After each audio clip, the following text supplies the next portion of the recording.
While it's up to the local bishop to decide the age at which confirmation is celebrated, I don't intend to change our present practice here in the Archdiocese of Dubuque.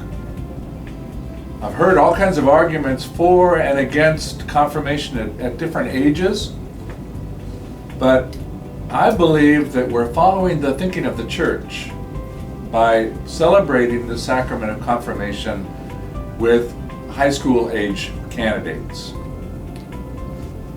Having that as an opportunity to invite those candidates to obedience to Christ, to a firm witness of Catholic faith.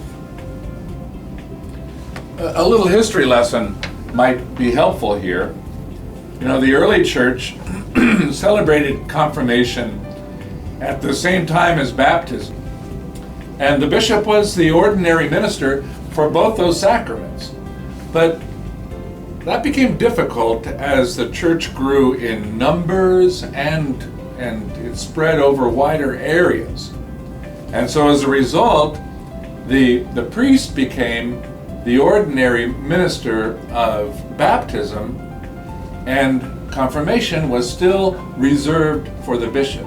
But because he couldn't get around, you know, whenever baptism was celebrated, confirmation was delayed, which resulted in an understanding of confirmation as the sacrament that connects us to the bishop, who is the successor to the apostles, and so connects us also with that first outpouring of the Holy Spirit on Pentecost, and connects us to the apostolic nature of the church.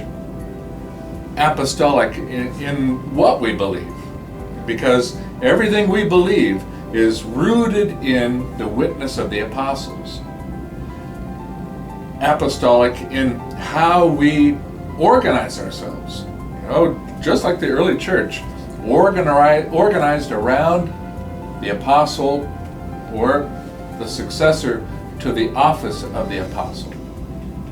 And finally, apostolic in the nature of the church, the mission of the church, that all of us, regardless, all of us, all bear a share of responsibility for continuing the mission of the church in its ministries. So that understood, high school, I think, is the more suitable age for confirmation. A more suitable age to invite candidates to obedience to Christ and to a firm witness in faith.